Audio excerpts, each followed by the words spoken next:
hello everyone, this is Hal, And this is Melanie. and we want to welcome you to another episode of Making Biblical Family Life Practical.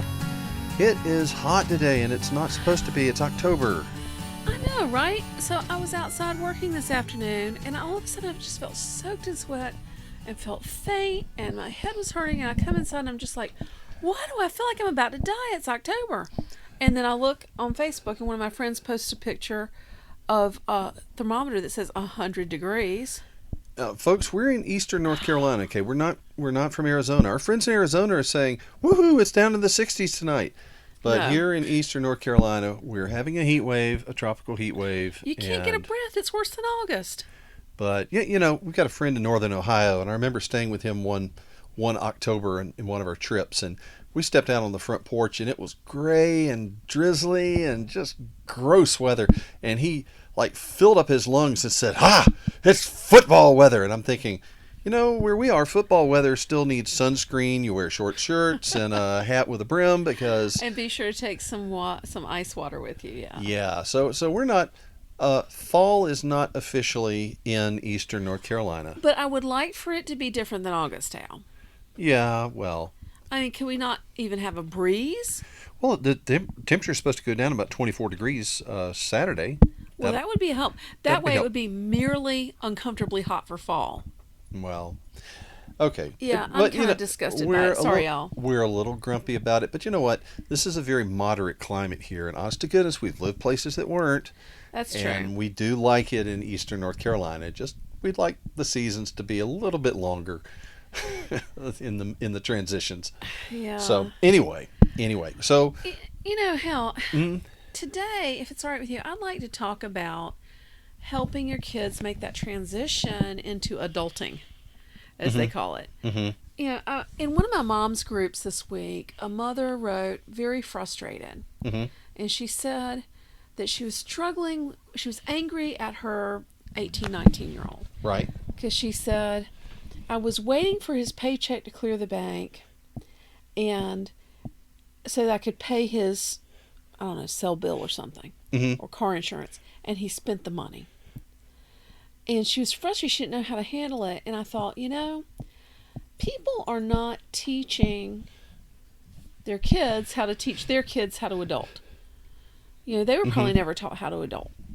And I thought, you know, it'd probably be really helpful to people to talk about how you can, in a very intentional, measured, this works way, help your kids make that transition from mom and dad are doing everything to I'm responsible for everything. Well, you know, I think so many of the things that we talk to people about and folks that are struggling, we think, you know, this all starts with the best of intentions. Yes. I mean, very seldom do we ever meet somebody that we think this is just a malicious type of person. This is just this is an evil stepmother type of person. No. This mom is a fantastic mom, and she's doing a good job. Yeah, and so you know that's not the issue, but you know it's kind of like I heard sometimes that that members of the generation that came after the Depression sometimes maybe overindulge their kids because they'd had so much of a hard childhood themselves. They want their kids to have all the things that they didn't have, and so sometimes I think that's true of a lot of our generation, Hal. Well, that's who I'm talking about, and I think that maybe our generation is making the mistake that we don't want our kids to go through the difficulties we went through. And so we think, well, we're just going to clear out their pathway. We're going to take care of things as long as they're within reach and, you know, just make their lives as easy as possible. And I think we're starting to see some fruit that's not really desirable from that. Well, I think a lot of people want their kids, I think probably nearly everybody wants their kids to be able to handle adulthood well. They're just not sure how to get from here to there. So let's talk about some practical ways to get from here to there. And I think it starts way earlier than 18 or 19. Oh, gosh, yeah. Yeah, absolutely. In fact, you know, I saw a study, it's a couple of years old now, but I saw a study that was published in the journal Childhood Development, I think, or Child Development was the journal. And they looked at what we would think of as typical behaviors of young adulthood. Now, there's some negative things. I won't go into that, but just some positive markers of young adulthood. And they were comparing 3 generations of high school seniors and saying, okay, what percentage of high school seniors today have done this? What percentage of, let's go back, a full generation, really, to say, okay, what was it like for those who are graduating high school in the late 70s versus those who are graduating from high school right now? Right. And it was kind of interesting. Some of the statistics I remember from there, they said that more than a fourth of high school seniors now do not have a driver's license. Wow. And it was I didn't know anybody who didn't have a driver's license when I was in high school. it was over 90% when we were in high school. The day and the 10% that didn't probably lived in New York City. Right. Because everybody I knew, the day they turned 16, they were at the DMV getting their driver's license. I was. Okay. Now, how about this? Almost half, I think 45% was the number, almost half have never worked for pay. Like never at all? Never. Never. Wow. They have never had a paying like job. No, you're not talking even like, long-term. Like cutting the neighbor's grass. So not even been paid for work at all? No. Wow. 45% have never been paid for work. It used to be, well, like when we were in high school, it's like 3/4 of the people we knew had an after-school job, or they at least had cut grass for the folks in the neighborhood, or babysat, or did something to earn some pocket money. Well, that explains a lot. Yeah. Because, one of our sons was a residential advisor for a floor of freshmen 1 year in college, and I was on the phone with him and said, and he said, Mom, I got to go. One of my man babies is at the door. I said, Man babies. I said, one of your what? Yeah. And he said, man babies. I said, son, what do you mean? He said, Mama, these kids are not ready to be away from home. They are not remotely ready to be away from home. They don't know how to do anything. They don't know how to take care of themselves. They don't know how to do their laundry. They don't know what to do when they get sick. They don't know anything. He said, Mom, they look like men, but they're babies. I call them my man babies. Well, I don't want to raise any man babies or any girl babies, woman babies. And it's nice to think of maybe our kids graduating from high school and going out and taking the world by storm. But we're just talking about basic adult functionality. Well, and just being able to take care of themselves. Right. And I think part of that, I think a lot of moms feel guilty if they give their kids like serious chores, like cooking and laundry and cleaning. They feel like, well, that's my job. No, it needs to be their job because they've got to learn how to do it. And this is something we've quoted before, and I was just looking up the numbers the other day, and the data is still out there. They said that only 28% of families now expect the children to do any chores at all around the house. Only 28. They said That's now. crazy They stuff. said the parents, like 82% of them said, I had regular chores. Whether that's to rake the front yard, or to feed the dog, or to take out the trash, or to fold the laundry, whatever it is. Hell, but this is just bad. This is a tragedy. We're missing an opportunity, is what it is. Well, it's a tragedy because these kids are growing up ignorant and incompetent. They don't know how to do things. And the cool thing about it is our kids, from the time they're very young, we give them chores, and I mean serious chores, like from the time they're 9 or 10, you're expected to cook a full day a week, breakfast, lunch, and dinner. Well, yeah. And you do laundry and you clean house. And the cool thing about it is how the Lord's used that when they've been on their own. That they've been able to invite people over and to show hospitality. That they've been able to minister to other people by helping them with things. But I think first step in adulting starts when they're in the preteens and you give them chores. Give them tasks to do. Not just feed the dog chores. Right, but things that take some application, that take some skill, that will take some teaching, and I know that's an issue for a lot of folks. They say, I just don't have the time to teach this child, to walk them through learning how to cook a full meal, or learning how to do this or another task. But that doesn't make sense, because that's like saying I don't have time to teach my child to read. Yeah, you do. You've got to. It's a life skill.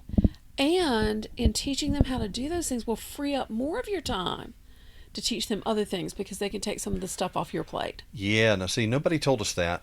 Yeah. Nobody told us that if you teach your kids how to cook, then that means you don't have to cook every single meal anymore. It's pretty amazing. And Some of our kids yeah, are better cooks than I am on some dishes. well, on some things, and and let's, I mean, we go back in time quite a few years here.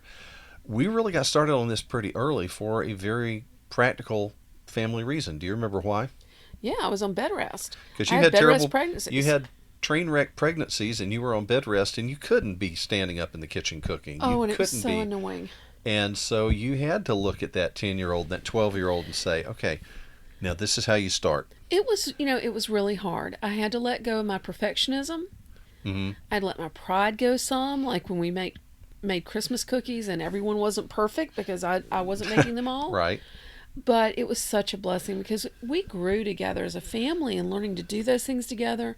Now we can all work together doing things, Mm-hmm. and it was really awesome. But we've talked about chores in other podcasts. Right. We need to talk about some of this other stuff, like, for example, we need to be teaching them in the teens Mm-hmm. to stretch, to try things that maybe they think they can't do. We need to be giving them more decision-making ability.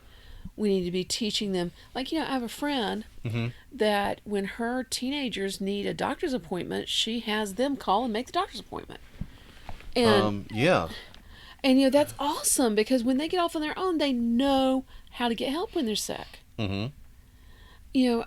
I think that starting a business, interacting with the real world, beginning to pay some of their own bills, those Mm-hmm. things are things that prepare our kids for the launch. And they can start doing that while they're teenagers at home, and the consequences are small, and it's a short distance to the ground if they stumble and trip on something. Right. And you have the opportunity to teach them, to just come alongside them and say, okay, this is how, no, not that way. Let me tell you why you don't do it that way. And you can help them out. And, you said something critical there right at the start. You said, teach our kids to stretch. Yes. And, one of the things I have seen, from the very time they start walking, is that our children are looking to us to understand how they should feel about the world. When that little person is just starting to walk and they fall down and go boom, if they're really hurt, they immediately cry. But a lot of times they hit the floor and they turn and they look. They look at the nearest parent like, should I be concerned with this? And if you make a big fuss about it, then they'll say, oh, I must be really damaged, and they'll cry and holler. But if you say, wow, you made a big noise, now up and at them, let's go. Oh, okay, they'll get up, because they weren't really hurt to begin with. They were looking for clues from us. I think they're still looking for clues from us when they're teens. Mm-hmm. Is this something I can do? Is this something I'm able to manage? And I think just teaching them good decision making. When they want to do something, say, well, how does Mama handle that when she wants to do something? Mm-hmm. She says, hey, honey, I'd like to go shopping tonight, this evening. Is that convenient?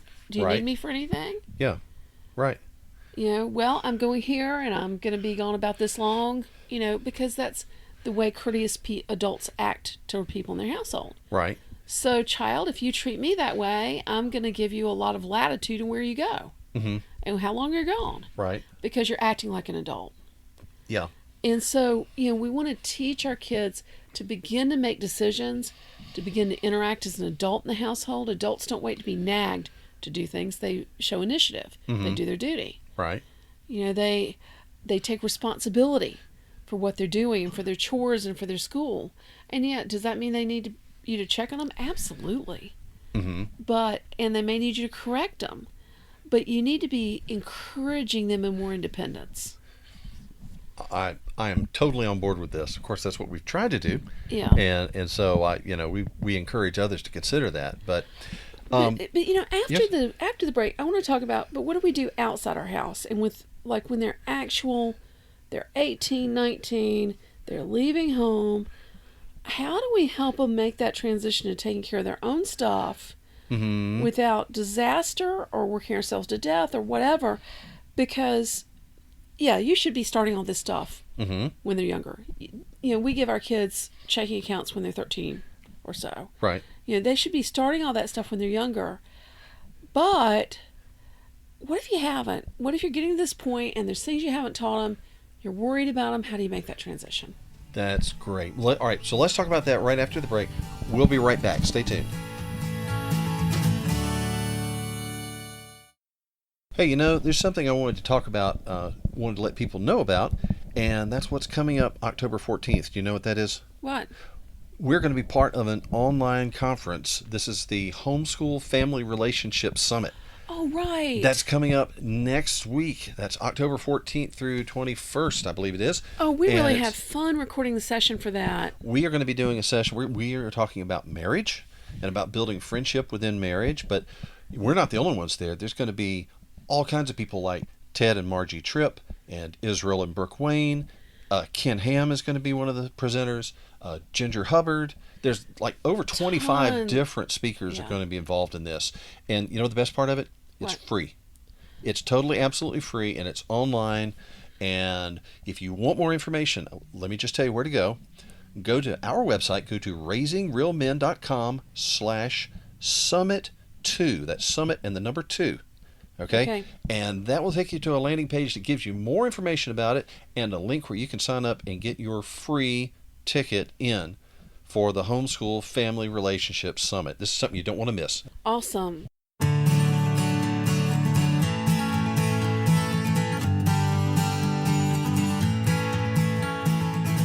So let's get to where this mom is, where, okay, my child has bills to pay. There's going to be serious consequences if he doesn't pay them. Right. Things to do. What do you do? I thought my mom handled this very, very well. I thought so too, and that's why we've tried to adopt some of her skills in this. Now she was a widow at the time. My father died when I was in middle school. Right. But she handled it very well. Let me describe what it was like when I got my first apartment. Okay. And when was that? I was in college. You were like a junior in college? Mm-hmm. Yeah, I think. Yeah, I think so. Second or third year. Yeah, I had been I'd been really sick. Yeah. I was going to a Christian college that was the dorms were very crowded, and I stayed sick all the time. The doctor said, you really need to be off on your own in an apartment. I had to move out in the middle of the year. Okay. And my mother came, and she said, okay, this is what we've got to do. And she explained the process to me. Right.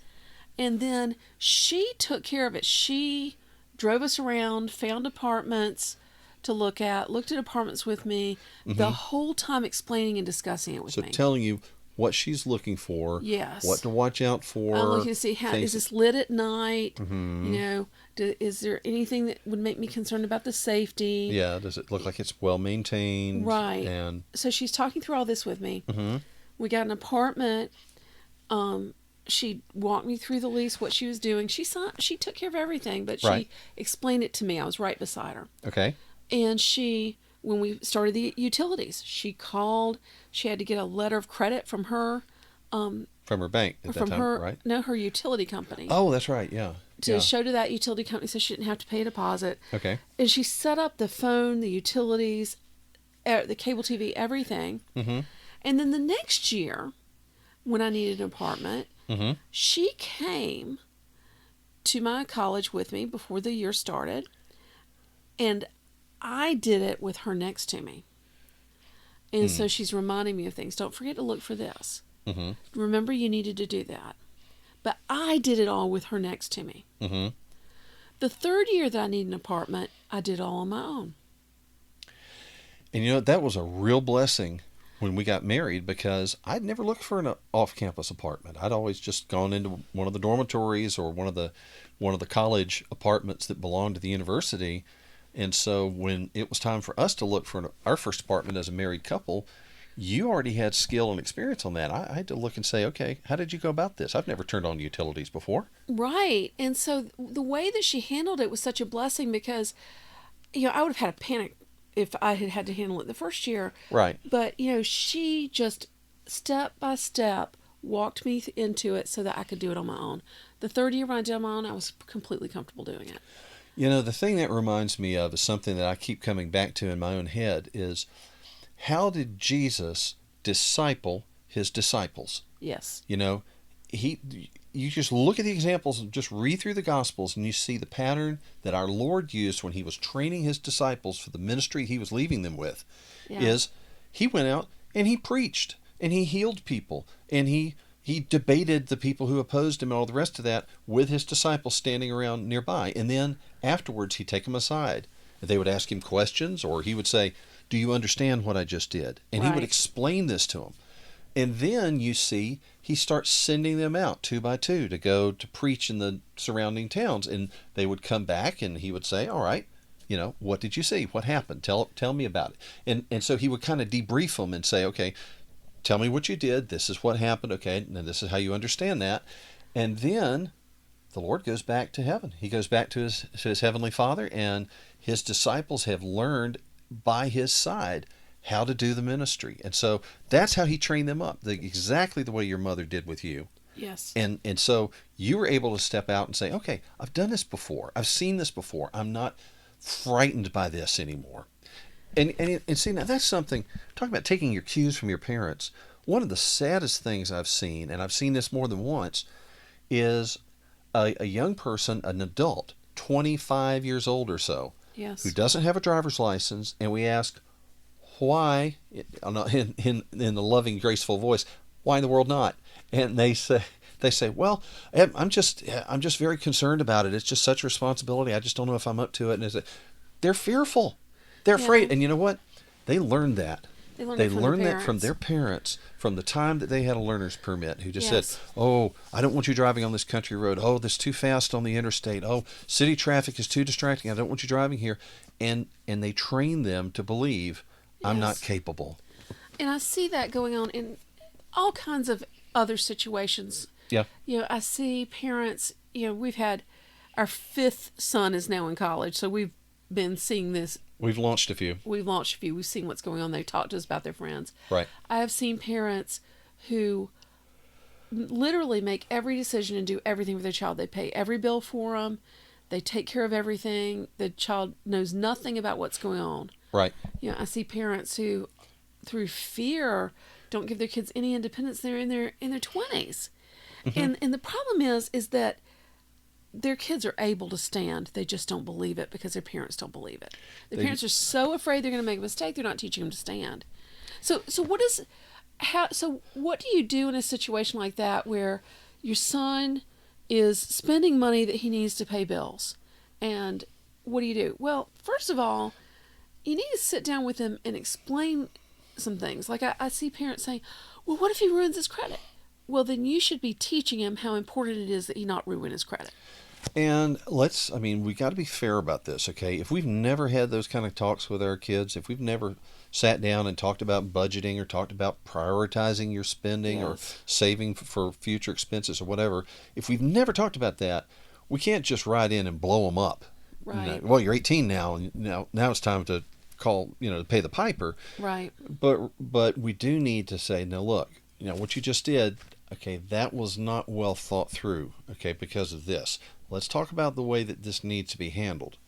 And you know what? They need to experience some consequences for their decisions, but that's not just turning them loose and letting them fall. That's, training them, coaching them, reminding them as necessary, and giving them the freedom to make the choice to do the right thing, So you make sure you teach them Yes, about the consequences. right. And then when you set up the bills, you sit down with them and you say, "Look, now here are the bills you're going to have to pay. And these are the days that you're going to need to pay them.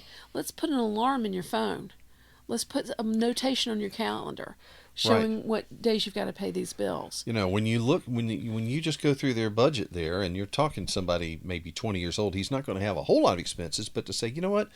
Your phone bill is coming due here, and it's going to be $150 or whatever. Do you have $150 in the bank? You got to make sure that you've got that money for that date, okay?